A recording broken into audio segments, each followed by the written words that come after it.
Hola, es un placer estar de nuevo con todos ustedes y una edición más del programa Relatos. Hoy vamos a recurrir a la historia.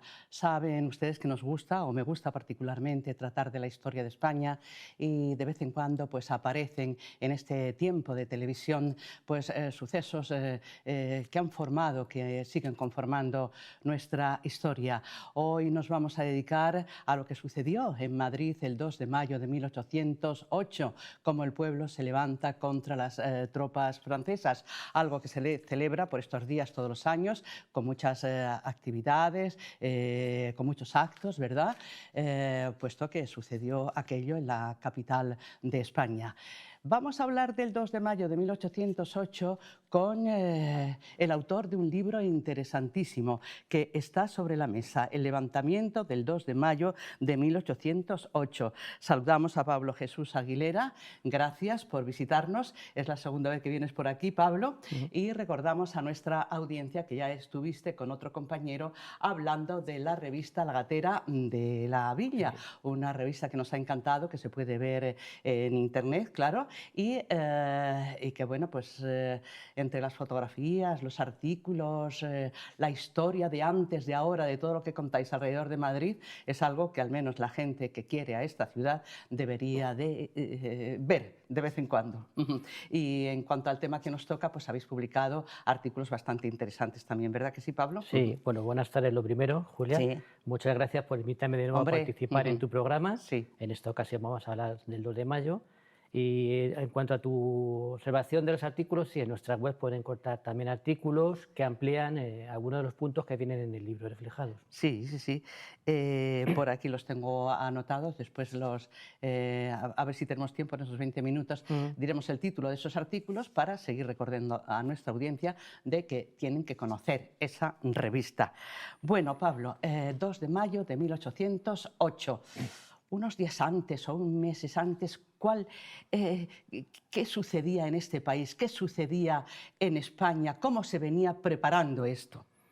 Pues eso es una buena pregunta. Yo, de hecho, cuando era pequeño y nos contaban en el cole el 2 de mayo, pues yo siempre decía, bueno, ¿y los franceses cómo han llegado aquí, no? ¿Cómo han aparecido tantos militares? Claro, todo viene a raíz del Tratado de Fontainebleau entre Napoleón y España, porque Portugal está incumpliendo el tratado del bloqueo continental a Inglaterra, y entonces Napoleón decide ocuparlo. Entonces pacta con España el paso de tropas francesas, la participación de tropas españolas también, con 3 divisiones, para acceder a Portugal. El problema es que una vez que ha pasado la primera división, el primer cuerpo de ejército, francés, siguen pasando los franceses y se van haciendo con plazas del norte de España de una forma un poco sibilina, artera, así traicionera, ocupan Pamplona, Barcelona, siguen su marcha, empieza a preocuparse Godoy, que en aquel momento es el valido de Carlos IV, empieza a olerse mal el tema, decide abandonar Madrid con rumbo a Sevilla para embarcarse, si es preciso, a América, porque los franceses siguen avanzando, no paran, y sucede de repente el motín de Aranjuez. El motín de Aranjuez hace que los franceses entren en Madrid. En un principio, estando ellos en Buitrago, los madrileños que los tienen ya a las puertas de la ciudad, pues mandan una comisión para preguntar a los franceses, bueno, ¿qué van a pasar ustedes por Madrid? ¿Qué planes tienen? Y entonces Murat dice que es el lugarteniente de Napoleón en España, el jefe de todas las tropas, Sí, sí. dice que en principio no tiene pensado pasar, que si pasa algunos días, porque su destino es llegar a Cádiz. Sí, sí, sí, sí, sí. Pero en cuanto se entera de lo que ha ocurrido en Aranjuez, no pierde el tiempo y llega a Madrid. Llega a Madrid la tarde del 23 de marzo. Recordemos brevemente lo que sucedió en Aranjuez. Perdón, en Aranjuez pues hay un minigolpe de Estado contra Godoy. Godoy es el enemigo número 1 de los españoles, es el culpable de todos los males, todo lo que hace Godoy es malo. Si España está mal es porque Godoy ha corrompido al rey, a Carlos IV. Y entonces, bueno, el partido fernandista, que es un enemigo, porque Fernando VII le tiene ojeriza, porque cree que le quiere más a él que a Godoy, cree que sus padres le quieren más a Godoy que a él. E incluso empieza a pensar que igual luego no es el rey él. Y entonces hace una conjura y derrocan a Godoy. Carlos IV, cuando ve que pierde a su favorito, decide abdicar. Entonces, de una manera sin verter una sola gota de sangre, ha habido un cambio de rey. El nuevo rey es Fernando VII. Bien. A todo esto, Napoleón se frota las manos con los sucesos de Aranjuez, ¿no? Sí, Napoleón empieza a contemplar la ocupación de España en otro suceso también que protagoniza Fernando VII, Sí. que es en el Escorial en octubre del año anterior, que ahí le pillan también confabulando para quitarse de en vez de a Godoy, y entonces tanto Fernando VII como Carlos IV le escribieron a Napoleón como si fuera él el remedio de sus males. Sí, sí, sí, sí. Y entonces Napoleón, que ya tenía pensado meterse en España, dice, pues esta es la mía, estos Borbones no me van a hacer ningún problema y me lo voy a quitar en medio. Hay que le advierte diciendo, cuidado, que España puede ser un avispero. Y Napoleón dice, mira, si me fuera a costar 80.000 hombres esta campaña, me lo planteaba, pero es que no me va a costar ni 12.000. Eso es lo que pensaba él. Bueno, Sí, pues sí. después de la guerra, de 5 años de guerra, porque España fue el único país que estuvo en guerra permanente contra los franceses, 5 años, Madre mía. los franceses perdieron unos 200.000 hombres, más 60.000 aliados, España perdió unas 500.000 personas, el campo quedó destruido y la industria quedó destruida. Fue una cosa espantosa. Y fue la gran úlcera que tuvo Napoleón. Y él ya, en Santa Elena, ya pensando su vida, lo que había hecho y dejado de hacer, Sí, sí, sí. recordaba cómo España fue su úlcera sangrante continua. Sí, sí, sí. Una cosa, Pablo, si es que además creo que en ese tratado famoso de Fontainebleau se pedía al pueblo español que ayudara a las tropas francesas con víveres, con lo que fueran, y claro, pues tampoco España estaba muy Sí. rica por aquellos tiempos, ¿no? No, muy buena observación, porque efectivamente la orden es de tratarles como aliados. Los españoles le reciben un poco qué pasa aquí con esos que vienen, sí. pero las autoridades dicen hay que tratarles como aliados. Eso implica hay que darles de comer, Sí, sí, sí. porque los franceses no llevan comida, Sí. se alimentan de lo que encuentran en el terreno, Sí. hay que dar alojamiento, Sí. hay que cuidarles. Y abusan, a veces la tropa. Claro que abusan. Sí. De hecho, mira, cuando llegan los franceses a Madrid, al final Madrid llega a estar ocupado por un cuerpo de ejército, el del mariscal Moncey. Ajá. Un cuerpo de ejército es una unidad militar que tiene tanto infantería Sí. como caballería como artillería. Sí, sí, Son sí. unos 30.000 hombres, más un destacamento que se trae Murat de la Guardia Imperial, Sí. unos 3.000 hombres, que esos son cuerpos de élite. Más no sé cuántos mil caballos. Total, que en Madrid, vamos a redondar cifras, hay unos 30.000 soldados franceses. Es para poner en contexto a los A lo televidentes. que iba a venir luego. En Madrid hay unas 180.000 personas. Eso implica que por cada 6 madrileños hay un soldado. Hoy en día en Madrid, si no me equivoco, hay unos 3,5 millones de personas. Pues si hacemos la misma proporción, implicaría que sería un ejército, como si llegara a Madrid un ejército de unas 580.000 personas, hubiera que darles alojamiento, hubiera que alimentarles, Sí. hubiera que darles hospital. Pablo, ¿qué pasó la mañana de ese 2 de mayo? Bueno, el pueblo ya estaba enterado de lo que se le venía encima, ¿no? Pero ¿qué es lo que pasó que ya rebosó el vaso del aguante, de la paciencia? Sí. Antes de contar qué pasó, Habrá que... sí, un pequeño matiz. Es sí, que tanto. disponemos de testimonios de militares españoles, franceses, sí. civiles, Están ahí en tu libro, por cierto, ¿eh? hasta del cónsul inglés. Sí. Y no siempre son conformes entre sí. Ajá. A veces se contradicen los datos, Vale. incluso hay fabulaciones, con lo cual no resulta del todo fácil establecer qué pasó en ese día. Sí, sí, sí, sí. ¿Cuál es la chispa que realmente a los madrileños ya es el no va más? Pues es cuando se ordena la partida de los últimos miembros de la familia real Ajá. que quedan en Madrid, que son María Luisa de Parma y sobre todo Francisco, el infante Francisco de Paula. ¿Qué pasa? Que Napoleón es muy listo. Napoleón se había hecho llamar a Fernando VII a Francia, le saca del escenario, mediante engaños, le dice, vente para acá que yo te reconozco. Manda un embajador a España que le dice, qué bonito sería porque va a venir Napoleón a Madrid, pero ¿por qué no te adelantas tú a Burgos a recibirle? En 3 días le convence, sale Fernando VII para Burgos, en Burgos le dicen, no, pero vamos a Vitoria porque es que está tan ocupado Napoleón. Vamos a Burgos, vamos a Vitoria. En Vitoria ya los españoles que la acompañan están muy alerta porque dicen esto es normal. Vamos a cruzar a Francia y vamos a quemar a los franceses. Cae en Francia. A continuación, Napoleón se hace llevar a Godoy. Eso a los madrileños les sienta fatal porque se va de rositas la persona, como hemos indicado antes, en los que ellos ven que es el culpable de todo. Le tenían encerrado para juzgarle y los franceses van y le liberan. Eso cae fatal.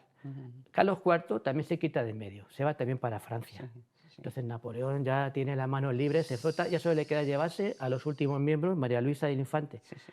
Entonces Murat exige su partida diciendo que Carlos IV ha pedido que sus hijos vayan con él también a Francia, pero la Junta de Gobierno que ha dejado Fernando VII, cuando parte para Francia, se opone y dice, como hagamos eso, nos comen. Sí, sí, sí. Entonces Murat, esto de una forma resumida, Murat dice, como no lo hagáis, lo hago a la fuerza. Claro. Entonces esa partida, esa mañana del 2 de mayo, Sí, del sí. pequeño infante Francisco de Paula, la que ya el pueblo de Madrid ve perder la última conexión que tiene con la realeza Sí, sí, sí, sí. y se lanza a la calle.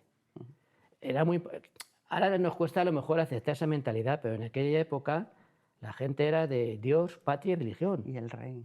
Entonces la figura real era algo importantísimo. Se sentían ya desvalidos, se sentían ya, hemos perdido el último contacto con nuestros reyes. Y bueno, pues en Palacio, que es donde va a salir el príncipe, el infante, perdón, pues se monta un tumulto, si quieres hablarnos un poco más de él, y ahí es donde estalla la chispa. Sí. Sin embargo, tenemos noticias de personas que participaron que dicen de que antes que en Palacio empezara ese tumulto de que se llegan al infante y surja esa chispa que ya se extiende por toda la ciudad, en diferentes puntos de la ciudad, a las 8 de la mañana, ya se está llamando a la gente a las armas. Ajá. Ya se está como preparando Sí. que hay que ir a Palacio para... Sí, sí, sí. Cuando hablamos de las armas en manos de la gente, no nos estamos refiriendo a material militar, porque poco tendrían, ¿no? No, Más bien, efectivamente. pues, los cuchillos, qué sé yo, Claro, de hecho, que intenta, cuando estalla... lanzar desde las ventanas cosas. Sí, sí. Claro, cuando estalla el motín, lo primero que hace la gente es buscar armas. ¿Dónde hay armas? En los cuarteles. Esa es otra, sí, sí, sí, sí. En los cuarteles. Surgen partidas Sí.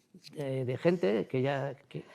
tenemos noticias de hasta 15 partidas, luego hablamos de ellas, pero claro, los cuarteles no dan armas porque el gobernador militar de Madrid ha dicho que la tropa no intervenga nunca con los civiles, se mantenga sobre las armas en sus cuarteles y no ayuden, no apoyen. De hecho, Grouchy, que es el gobernador militar de Madrid, dirá posteriormente, los militares españoles se han portado muy bien, si por ello se entiende que se han mantenido totalmente aparte. Pero ellos esperaban que las ayudaran los militares españoles. Entonces, los españoles lo que hacen es buscar armas. Algunos armeros arrojan armas por las ventanas, la gente les tira lo que tiene en su casa, algunos cuarteles sí que dan armas bajo cuerda. Sí, sí, sí, sí. El cuartel de Monteleón. Monteleón, exacto, sí, sí, sí, sí. Sí. Claro, esto de que no pudieran ayudar al pueblo los militares españoles por las órdenes que tenían, pues retrasó un poco e incluso sublevó y excitó más al pueblo, porque lógicamente los militares españoles tenían que ponerse de su parte. Y a lo mejor lo hicieron tarde, ¿no? La única unidad que se sublevó desobedeciendo las órdenes fue el Regimiento de Voluntarios de Estado, que acude a Monteleón, supuestamente para poner orden aquella mañana, y los 16 artilleros que estaban allí como parte de la guarnición española. El parque de Monteleón era un parque de artillería, allí había material militar, había cañones, había fusiles. De hecho, es uno de los puntos donde va la gente. Lo tiene muy claro, ya digo, la gente va a buscar armas. Del mismo modo que mientras la gente va a buscar armas, ¿qué hace Murat? Murat lo tiene muy claro.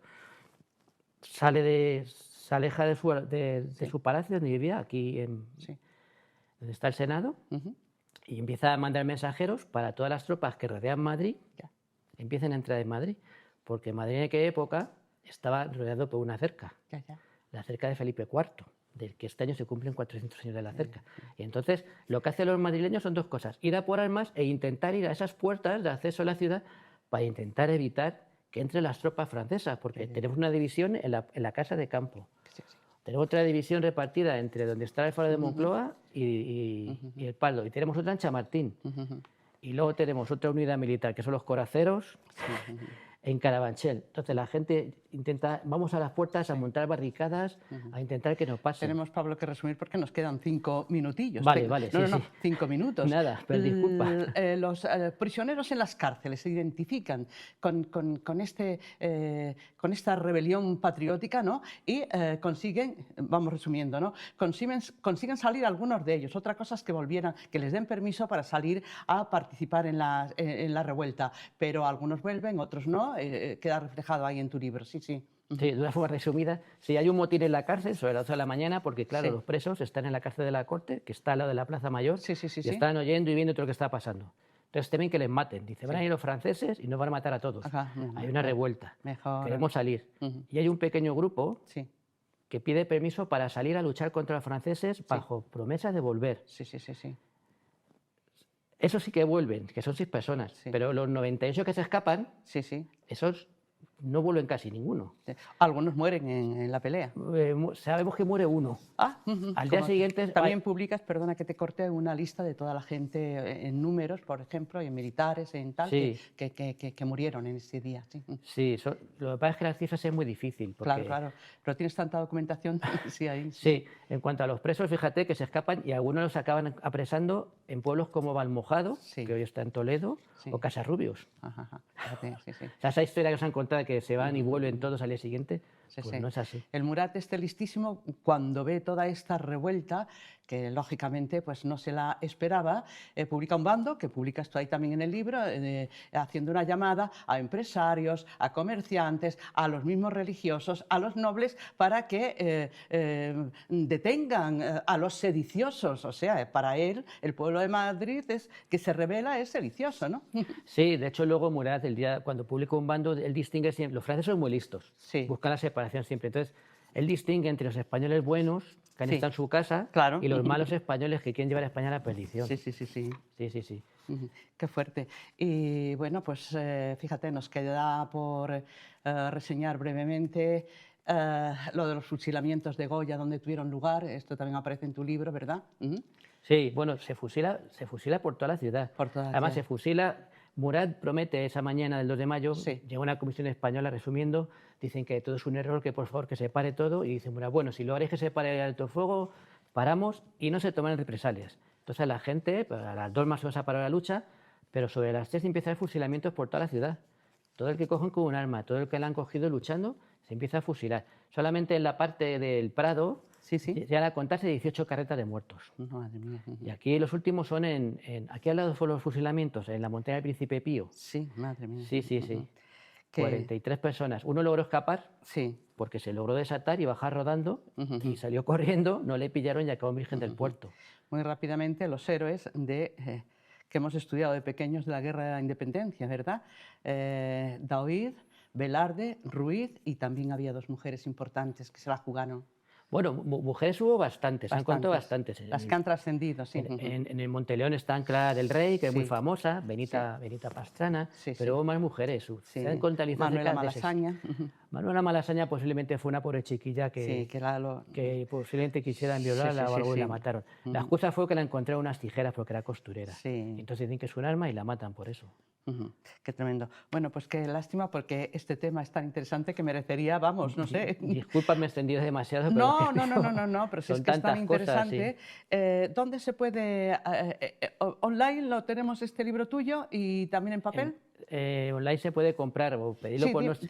dinos dónde. Ujú. En nuestra web se pueden poner en contacto con Vale, nosotros y se lo correcto. indicamos. Ujú, ujú.